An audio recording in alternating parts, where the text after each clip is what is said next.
kembali dalam kalender jenayah di mana kru Metro Online sekali lagi akan membawakan ringkasan jenayah sepanjang minggu lalu. Disko pelacur di Jalan Kuchai Lama tumpas di tangan polis IPD Brickfields. DVD haram bernilai lebih 4.6 juta ringgit dirampas dalam tempoh 6 bulan. Sindiket tipu skim cepat kaya guna kereta mewah berdaya mangsa. Peniaga barangan tiruan berjenama Crocs ingkar arahan pihak berkuasa. Sebuah premis hiburan yang membenarkan pelanggannya membawa keluar gadis pelayan warga asing untuk dijadikan pelacur selama sejam akhirnya diserbu polis di 7 IPK Kuala Lumpur baru-baru ini, dan kru My Metro Online berkesempatan mengikuti operasi itu. Sebuah premis hiburan di Jalan Kuchai Lama yang dipercayai menyediakan khidmat social escort atau gadis pelayan GRO diserbu polis di 7 IPD Brickfields baru-baru ini. Pegawai turus di 7 IPK Kuala Lumpur DSP Razali Abu Samah yang mengetuai operasi itu berkata, serbuan sekitar jam 11.30 malam itu disertai lebih kurang 11 anggota polis dan dibuat ekoran aduan orang awam mengenai kegiatan tidak bermoral yang dijalankan di lokasi itu. So dalam serbuan jam 11 lebih malam tadi, kita telah berjaya menangkap 10 perempuan warga negara asing, iaitu terdiri daripada 7 daripada warga negara China, 2 daripada Vietnam dan 1 daripada Thailand. Kesemua mereka ini semasa tangkapan dibuat adalah sedang melayan customer yang terdapat dalam premis ini. So siasatan lain dibuat, iaitu berikutan daripada permit ataupun pasport yang diperiksa, dapati ianya adalah sebagai pas lawatan sosial dan tiada semana-mana permit yang dibenarkan untuk bekerja sebagai pelayan di premis ini. Turut ditahan penjaga premis berusia 25 tahun kerana membenarkan pekerja asing tanpa permit untuk bekerja di situ. Kesemua yang ditahan disiasat di bawah Akta Immigration atas kesalahan menyalahgunakan pas lawatan sosial. Mereka diperdayakan dengan cerita-cerita hebat mengenai keuntungan lumayan sehingga mencecah 6 angka.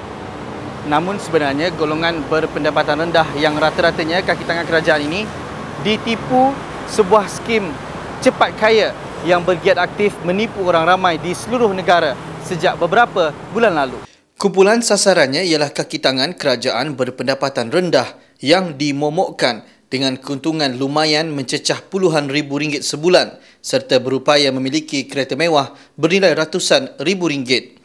Setiap kali pertemuan deretan kereta mewah milik upline, antaranya BMW 5 Series, Fairlady, BMW Z4 Spider termasuk Mitsubishi Evo Lancer, diparkir di hadapan kafe atau restoran yang menjadi lokasi perjumpaan bagi memancing mangsa selain menggambarkan keuntungan luar biasa yang bakal diperoleh. Itu taktik digunakan sindiket skim cepat kaya yang mengaut keuntungan atas angin dan aktif sejak 3 tahun lalu, kini disertai ribuan ahli di seluruh negara dengan majoritinya kaki tangan kerajaan. Mereka berselindung di sebalik nama kelab riadah dan keluarga. Sindiket itu turut menawarkan pelaburan eksklusif dengan menjalankan perniagaan jualan langsung berasaskan produk makanan kesihatan sedangkan ia palsu. Ketua Penolong Pengarah Operasi JSJK Bukit Aman, Assistant Commissioner Rohaimi Mat Isa berkata, bertindak atas maklumat dan laporan orang ramai, pihaknya menyerbu 4 restoran dan menahan kira-kira 100 ahli serta dalang skim terbabit. Sementara itu, Penolong Pengarah Kanan KPDNKK Putrajaya Syarudin Hamzah meminta orang ramai berhati-hati dengan sebarang skim pelaburan cepat kaya yang berkonsep piramid. Jadi sebenarnya maklumat ini telah lama diterima dan telah diproses dan kita dapati ada unsur-unsur penipuan di dalam sindiket tersebut. Yang mana sindiket ini mensasarkan remaja-remaja ataupun mereka-mereka yang muda terutamanya dalam kaki tangan kerajaan, memperdayakan mereka ini dengan kemewahan terutamanya daripada segi kereta mewah yang mana tuan-tuan dan puan-puan saksikan sebentar tadi masa operasi. Jadi mereka pendayakan dengan menggunakan kereta kerajaan untuk membuat pinjaman sebanyak 41,000 masuk dalam skim mereka ni yang mana tidak ada offer apa-apa produk ataupun servis. Semata-mata kena cari orang di bawah untuk dapat apa yang mereka dapati. Jadi telah lebih 5 report yang pihak polis terima dan lebih 70 report yang diterima oleh KPDNKK. Okey lah kan. Sebab itu pun sebab rumah saya yang nak buat. Sebab dia tak kerja. Lepas tu dia buat apa. Itu pun saya marah juga. Saya marah sebab apa benda ni pun orang kata macam takut kena tipu apa semua kan. Meskipun pernah diserbu pihak berkuasa beberapa kali, dua gerai di Sunway Damansara yang menjual barang jenama tiruan, khususnya kasut berjenama Crocs, tetap berdegil dan mengingkari arahan pihak berkuasa. Kru Metroline berkesempatan mengikuti operasi KPDN KK baru-baru ini. Dua gerai menjual barangan tiruan berjenama Crocs di Sunway Damansara diserbu pihak berkuasa dalam satu operasi baru-baru ini. Dalam serbuan kira-kira jam 6.30 petang itu, sepasukan anggota dari bahagian penguatkuasa Kementerian Perdagangan Dalam Negeri, Koperasi dan Kepenggunaan KPDN KK Selangor merampas pelbagai barangan tiruan bernilai kira-kira RM15,000. Penolong Pengarah Kanan KPDN KK Selangor Zakaria Tambicik berkata serbuan dilakukan selepas menerima maklumat awam dan risikan pihak KPDN. Katanya selepas pasti dengan lokasi, mereka membuat serbuan di dua gerai yang didapati menjual sandal dan kasut berjenama tiruan. Katanya kedua-dua mereka ditahan dan seorang daripada mereka didapati warga asing berdasarkan pemeriksaan kad identiti. Harian Metro difahamkan dua tapak gerai terbabit pernah diserbu, namun pemilik gerai itu seolah-olah tidak mengindahkannya dan terus menjual barangan tiruan itu. Hasil daripada operasi yang dijalankan, pihak bahagian penguatkuasa telah menyita lebih kurang 1,000 pasang kasut jenama Crocs dengan nilai rampasan sebanyak RM15,000.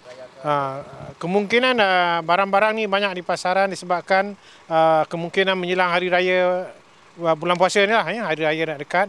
Jadi saya tengok barang-barang ni dah keluar balik di pasaran. Tahukah anda dalam tempoh 6 bulan pertama tahun ini, pihak berkuasa berjaya merampas DVD cetak rompak termasuk bahan lucah bernilai lebih RM4.6 juta, membabitkan lebih 300,000 keping DVD. Dan kru Metroline berkesempatan mengikuti beberapa siri operasi yang dijalankan oleh bahagian bekalan filem Kementerian Dalam Negeri. Dianggarkan lebih 300,000 cakra video digital atau DVD cetak rompak termasuk bahan lucah dengan nilai dianggarkan lebih RM4.6 juta dirampas bahagian kawalan filem Kementerian Dalam Negeri KDN Kuala Lumpur dalam 167 operasi sepanjang 6 bulan pertama tahun ini. Ketua Bahagian Kawalan Filem KDN KL Nur Azia Abdullah berkata dalam tempoh itu juga sejumlah 353 pemeriksaan dilakukan dan seramai 108 orang ditahan. Katanya berdasarkan jumlah tangkapan yang dibahagikan mengikut daerah iaitu Ceras, Dangwangi, Brickfields dan Sentul, angka tertinggi dicatatkan di daerah Sentul dengan 148 tangkapan. Beliau berkata hasil risikan dan pemantauan dilakukan pihaknya, beberapa modus operandi dikesan digunakan sindiket pengedaran cetak rompak termasuk lucah untuk mengedar bahan haram itu di sekitar Lembah Kelang. Antaranya menjadikan tandas dan ruang premis kosong yang dilengkapi pintu magnetik sebagai pusat penyimpanan bahan haram berkenaan. Malah ada juga sindiket yang menyediakan laluan tikus bagi tujuan penyimpanan dan pengedaran DVD haram. Sekian dulu kalender jenayah untuk minggu ini. Pastikan anda terus bersama laman web www.hmetro.com.my untuk mengikuti cerita-cerita jenayah atau ringkasan cerita jenayah sepanjang minggu. Sekian dulu, saya Gaddafi Musli, juru kamera Syahrul dan penerbit Mia Azlan, My Metro Online.